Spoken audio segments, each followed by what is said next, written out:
This is extremely dangerous to our democracy. This is extremely dangerous to our democracy. This is extremely dangerous to our democracy. This is extremely dangerous to our democracy. This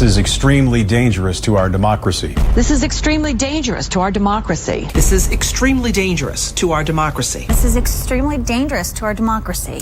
This is extremely dangerous to our democracy. This is extremely dangerous to our democracy. This is extremely dangerous to our democracy. This is extremely dangerous to our democracy. This is extremely dangerous to our democracy. This is extremely dangerous to our democracy. This is extremely dangerous to our democracy. This is extremely dangerous to our democracy. This is extremely dangerous to our democracy. من كام اسبوع كده كان في راجل اسمه فيكرم. الشاب فيكرم ده مسك شاب انجليزي اسمه هنري في انجلترا وطعنه 18,000 طعنة، يعني خلى جسمه شبه المصفى. الجماعات اليمينية الانجليزية المتطرفة طلعوا وقالوا شايفين يا عالم، هو ده الاسلام اللي عايز يقضي على مسيحيتنا ويبدلنا ويحتلوا اراضينا وياخدوا حرمنا سبايا. الجماعات اليسارية الانجليزية المتطرفة طلعوا وقالوا شايفين يا عالم، هو ده الاسلام اللي عايز يقضي على الحادنا وشذوذنا ويعدمونا بالرمي بالحجارة. الصحف العالمية المشهورة اللي اغلبها مملوك وممول من الكيان الصهيوني، اقل صحيفة منزلة الخبر ده 6 مرات بصيغ مختلفة، وفي الاخر طلع الصياح ده كله في الاونطة. فيكرم اي نعم بشرته سمراء وعنده دقن وشكله يدي على شاب اسمه ابن الحارث من حواري عمان، بس طلع سيخي. ايوه سيخي، يعني من اصول هندية. بس المشكلة هنا ان يدوب نزل كام خبر يتيم بيأكد انه سيخي، ومفيش كلب شيواوا طلع قدم اعتذار للفبركة الفارغة في حق الاسلام. المشكلة التانية بقى ان السيخي ده طعن هنري بخنجر اسمه كربان، وده خنجر ليه علاقة بالسيخية والقانون الانجليزي مصرح للسيخي انه يمشي بيه. وفي نفس ذات الوقت من فترة قريبة اتقبض على شابين من اليمن لابسين الزي الرسمي ومعاهم خنجرين يمنيين بيمثل تراثهم وثقافتهم وماشيين في امان الله. جت الحكومة الانجليزية سحلتهم على الارض وسففوهم التراب بسبب الخنجرين. المشكلة التالتة بقى ان قبل ما يعلنوا انه سيخي، السوشيال ميديا انتشر عليها انه مسلم. اليمنيين المتطرفين نزلوا زي الصراصير في الشوارع وهتكوا عرض الممتلكات العامة وقلبوا البلد خرابة، واللي هو ادي اخر دخول المسلمين واللاجئين بلادنا. مسلم طعن مواطن ابيض بخنجر يا حكومة، انتوا فين يا حكومة؟ وده طبعا ادى لحادثة تانية بعدها بايام. شاب سعودي مسلم اسمه محمد كان بيدرس في جامعة في بريطانيا، اتعرض لطعنات من مواطن ابيض يميني متطرف بينتقم منه للي حصل في هنري، اللي هو اساسا اتخرم من فيكرم السيخي. ما انت لو عقلك قد البصلة وعمال تشوف صحف عالمية عمالة تنشر خبر كيدي والشوارع اتخرتقت والناس هيجانة والسوشيال ميديا خربانة، هتحس انك محتاج تتحول لفارس مغوار كيال انطولوجي صليبي وتنزل تدافع عن بلدك بسيفك.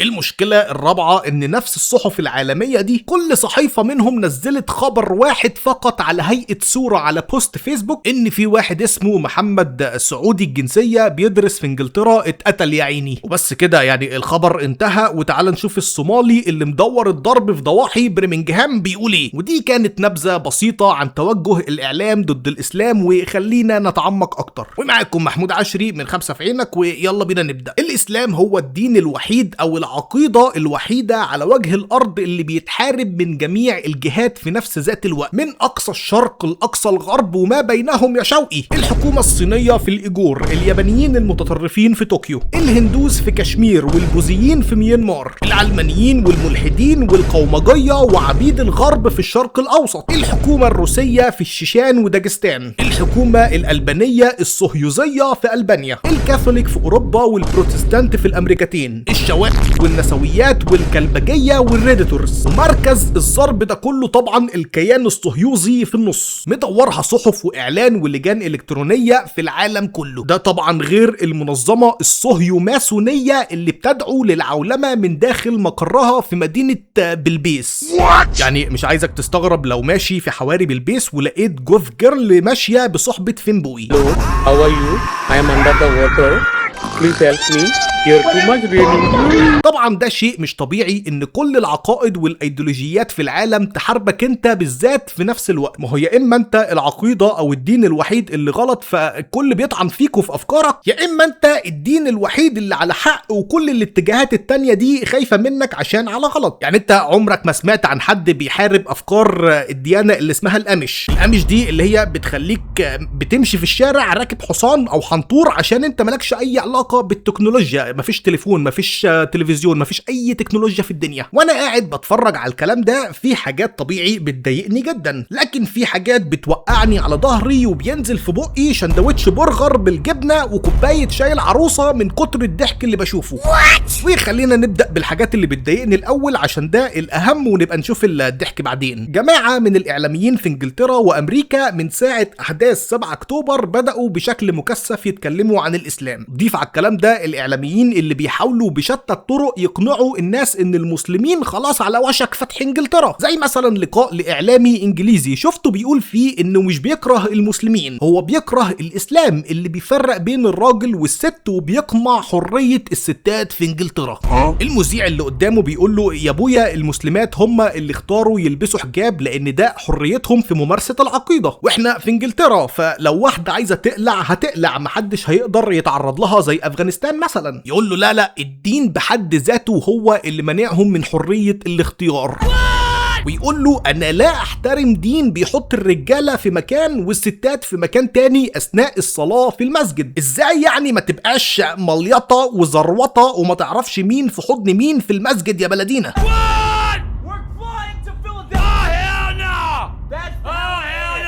احنا عايشين فين؟ احنا في انجلترا يا سعادة البيه مش في اليمن. المذيع مرة تانية يقول له يا عم وانت مال امك، هما اللي اختاروا يتبعوا العقيدة بشرائعها وده حقهم الدستوري كمواطنين. يقول له لا انا مش راضي بالشيء ده، انا عايزها عربخانة. الناس دي لازم تتكيف على المبادئ والاعراف والحياة الانجليزية الاصيلة. Just woke up in a fucking steaming mood, yeah?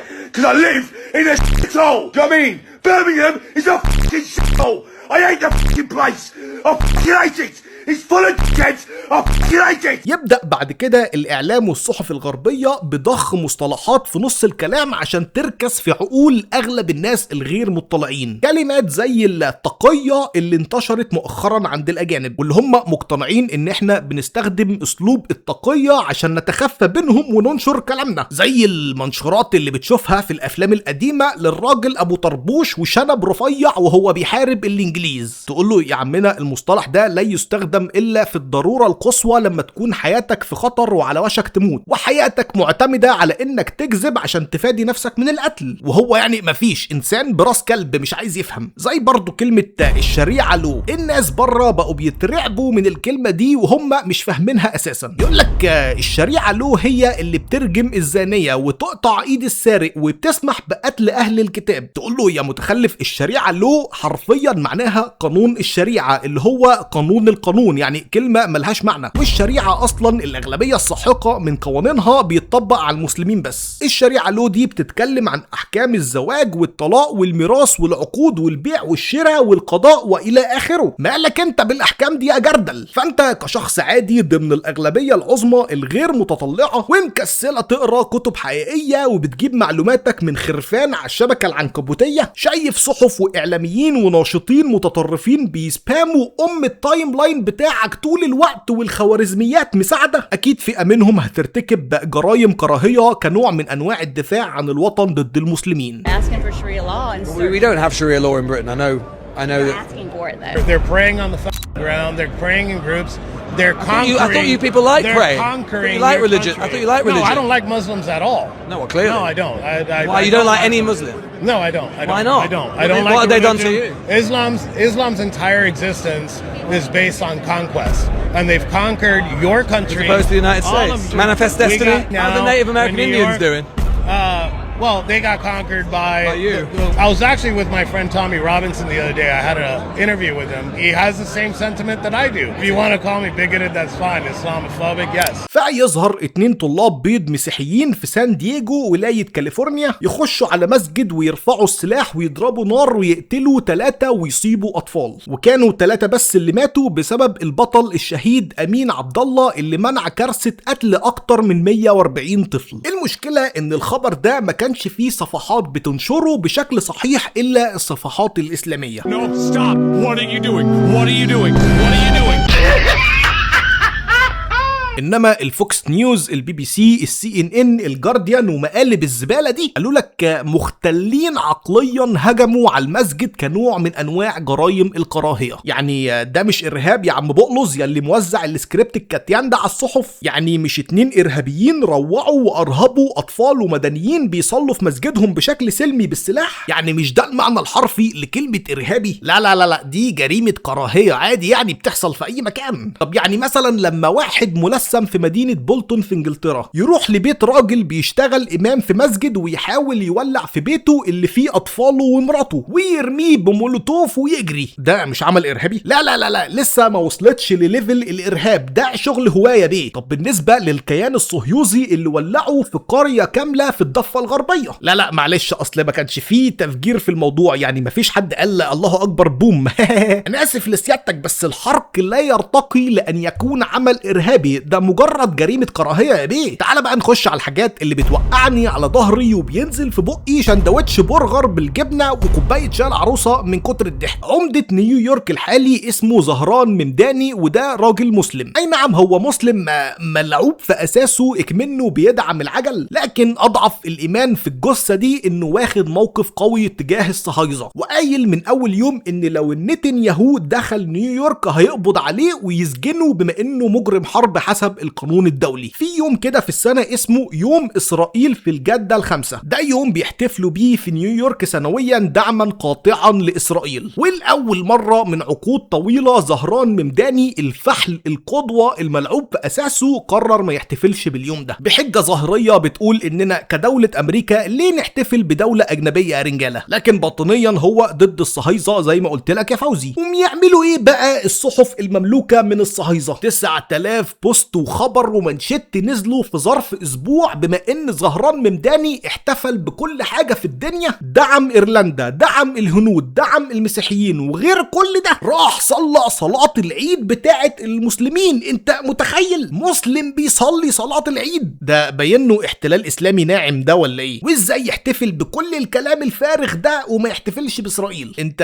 باين عليك عدو السماء ولا؟ والراجل عشان عرف نفسه انه مسلم هم اساسا مستلمينه من اول يوم قعد على الكرسي. يعني لسه نازل خبر على صحيفة نيويورك تايمز من يومين بيقول ان زهران ممداني بيحضر مباريات كاس العالم في مقاعد مميزة جدا ببلاش، ومش بس كده، ده الفاجر سوت له نفسه انه يحجز تذاكر باقي المباريات في امريكا في نفس المقاعد وببلاش. انا مش موجود، انا مش موجود، أنا بطلت. من فترة نزل أخبار في إنجلترا وأمريكا إن عدد المطاعم والجزارة الحلال كتروا بشكل غير مسبق في البلدين. الأخبار كانت مكثفة زي أي بروباجندا كلاسيكية، فحصلت مظاهرة في إنجلترا من اليمين المتطرف. الناس دي نازلة تتظاهر عشان عايزين يلغوا الأكل الحلال من إنجلترا، وبيقولوا إن دي خطوة مهمة جدا للمسلمين المستعمرين إنهم يدخلوا أكلهم الحلال إنجلترا ويستولوا عليها. يعني تخيل ناس عاقلة متعلمة عايشين في دولة من العالم الأول دافعين دم قلبهم في التعليم وبيدعوا إنهم مصدر الثقافة والعلم والتنوير للعالم كله، عشان في الآخر ينزلوا في مظاهرة لإلغاء عملية الذبح للحيوان اللي بيتخلص من أغلب دمه وبيديك لحمة نظيفة، عشان تحط مكانها عملية قتل الحيوان بالصعقات الكهربائية وتاخد لحمة وسخة. المهم يعني شاب إنجليزي صانع محتوى نزل المظاهرة دي واختار ست بشكل عشوائي. الست دي رفع يافطة مكتوب عليها معا لإلغاء الغاء الاكل الحلال من بريطانيا العظمى. فسألها سؤال غريب جدا ما يخطرش على بال اي بني ادم، قال لها قولي لي يا ست الكل، هو ايه الاكل الحلال اللي نازله تتظاهري ضده ده؟ الوليه الناقصه دي بلمت ولجلجت في الكلام، ولما ما لقتش مخرج للسؤال العبقري العميق ده قالت له والله يا ابني ما انا عارفه، وسابته ومشيت وكملت تظاهر في الشوارع مع الكام بلف اللي نازلين معاها. بذمتك الموقف ده ما يخلكش تقع على ظهرك وينزل في بقك شندوتش برجر بالجبنه وكوبايه شاي؟ غثيتني خلاص.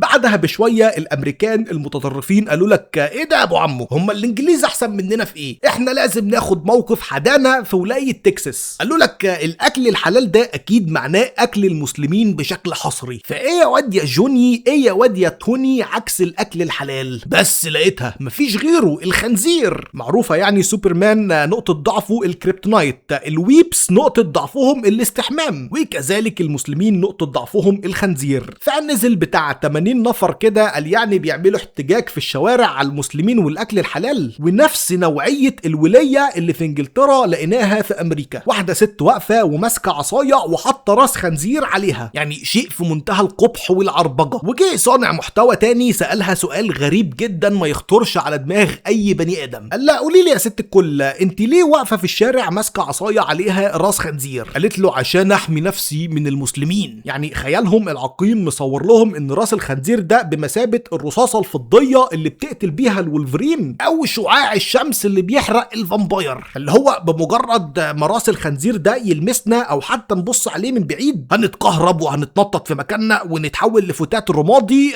ودي هتكون نهايتنا الحتميه. وبعيدا عن الاعلام والصحف، في شاب انجليزي مسيحي ابيض محترم فاتح مطعم اكل حلال. الراجل ده شايف انه عايز يبيع لحمه نظيفه للناس حتى لو كان مسيحي، فبيعمل محتوى على السوشيال ميديا وبيروج لمطعمه، وفي نفس الوقت بيرد على تعليقات الكراهيه اللي بتجيله. انا الحقيقه مش مهتم بمحتواه ولا بمطعمه ولا باكله، بس بحس بلذه غير عاديه لما اخش على فيديوهاته واقرا التعليقات اللي فيها. هتلاقي واحد بيقول له يا راجل يا خسيس ازاي تخون عرقك الابيض وتبيع اكل حلال؟ هتلاقي واحد بيقول له يا راجل يا قمع ازاي تخون يسوع المسيح وتشتغل مع المسلمين؟ هتلاقي ناس بتقول احنا عمرنا ما هنعتب المخروبه دي طالما بتبيع لحم حلال. وبفكرك مرة تانية ان دول المفترض انهم ناس عاقلة متعلمة مثقفة عايشين في دول عالم اول، وفي وسط المدعكة دي ما بين انجلترا وامريكا بتظهر شخصية جديدة على الساحة اسمها فالنتينا جوميز. دي اول ما شفتها افتكرت شخصية عندنا كده في بلادنا العربية. تعرف انت العراقي اللي بيعشق امريكا، الاماراتي اللي بيسجد لاسرائيل، المصري اللي بيفلقس للانجليز، الليبي اللي بيصدرها للطلاينة، الجزائري والتونسي اللي بيقدسوا الفرنسيين، وهكذا بقى المنبطحين اللي بيعبدوا الغرب ونفسهم يبقوا زيهم. فالنتينا دي لاتينية من كولومبيا بتحزق وبتتمرمغ عشان نفسها ترضي المواطن الابيض وتنضم له. محدش كان يسمع عنها لا في امريكا ولا في كولومبيا ولا في السنبلاوين، فايه اسرع طريقة اقدر اوصل بيها للناس وابقى شخصية مشهورة عالمية؟ امدح في الاسلام زي اندرو تيت اللي كان رياضي السيد حمدي مشهور عنه، بس انا عايزة ارضي مستر هنري الابيضاني، يبقى ازم في المسلمين بأبشع طرق ممكنة. انا اروح لولاية تكساس موطن جورج بوش، والولاية اللي حربت سنين عشان تبقي على استعباد الافارقة، ولما رشح نفسي لمجلس الشيوخ هناك بهدف القضاء على المسلمين اكيد هكسب. بقى طلعت تقول كلام موتني من الضحك، زي مثلا انها قالت في نفس الجملة احنا لازم نحارب قوانين الشريعة الاسلامية بكل ما اوتينا من قوة، واي مسلم يقتل شخص لازم نعدمه ونخلص عليه. طب بقى ما يا بنت الحرام هي دي الشريعة، من قتل يقتل. قعدت تطلع في برامج مع ناس مشهورة زي بيرس مورجان وتصيح طول اللقاء ان المسلمين خلاص قربوا يستولوا على انجلترا وامريكا. فرد عليها راجل ابن حلال في مرة قال لها يا مرة يا ناقصة، تعداد المسلمين في انجلترا لا يتجاوز 6%، وتعدادهم في امريكا لا يتجاوز 1.5%. سيبك من كل ده، الحاجة الوحيدة اللي بتعصبني فيها هي طريقتها وهي بتحاول تتكلم بلكنة امريكاني بالعافية. بحس بجز وكرنجة وتصلب شرايين ملايين وانا بسمعها بتحزق اللكنه دي ومش عارفه. وفي الاخر يا مرعي خسرت الانتخابات طبعا واتمنعت من دخول انجلترا لانها بتحرض على الكراهيه وممكن تعمل كارثه. اللي بيحصل النهارده بيحصل بقاله 100 سنه، مفيش شيء جديد. البروباجندا تتلخص في المثل اللي بيقول الزن على الودان امر من السحر. اي شخص عادي طبيعي بيشوف نفس الخبر في كل مكان طول الاسبوع اكيد هيتحول لشخص كاره حقود حتى لو كان عن جهل. تسال اي معتوه من المعاتيه الغربيين المتطرفين دول انت قريت صفحتين بس من القران كله؟ طب تعرف اي ركن من اركان الاسلام؟ طب المصطلح اللي عمال تبرطم بيه زي الشريعه تعرف اي حكم من احكامها؟ هيبلموا ويبرطموا باي ضرب ووشهم هيبان عليه جميع انواع علامات الغباء. طبعا شعوبنا ما سلمتش من القرف ده والخوارزميات مساعده طبعا. زي واحد ملحد ده من فتره دخل ضرب تعليق عن حد الردة في الاسلام وبيقول لي ان في الاسلام اي حد بشكل مطلق يخرج عن المله بيتقتل. رديت عليه من منطلق اسلامي بحت، قلت له في طريقين في الموضوع ده. الطريق الاول ان المرتد لو ارتد لانه شايف خطأ منطقي علمي ايا كان وباحث عن الحقيقه ده لا يطبق عليه حد الردة مباشره، بالعكس ده بيقعد مع علماء وشيوخ ومتخصصين يعرض مشاكله الدينيه ومغالطاته ويفضل كده لحد ما يقتنع او لحد فتره محدده على حسب المذهب المطبق في الدوله. المهم انه مش هيتقتل طول ما بيبحث عن الحقيقه. والطريق الثاني هو ان شخص منافق او مرتد غرضه الاساسي هو نشر الفتنه والبلبله، مش مهم عنده ايه الحقيقه، المهم هو نشر الالحاد وزعزعه ايمان المسلمين. وده هو اللي بيقام عليه حد الردة لانه بيضر مجتمع كامل زيه زي اي حد في اي بلد في العالم لما يرتكب جريمه الخيانه العظمى بيتعدم على طول ما فيهاش كلام. لكن طبعا بما ان الشخص ده عقله طق من كتر البروباجندا والشبهات على التيك توك عشان هو بيجيب معلوماته من التيك توك ما قدرش يقبل الكلام ده وقعد يقول كلام مختل فحذرته من القناه حفاظا على قدرتي الانجابيه. ودلوقتي لما بفكر فيه بحس احساس كده اني هقع على ظهري وينزل في بقي سندوتش برجر بالجبنه وكوبايه.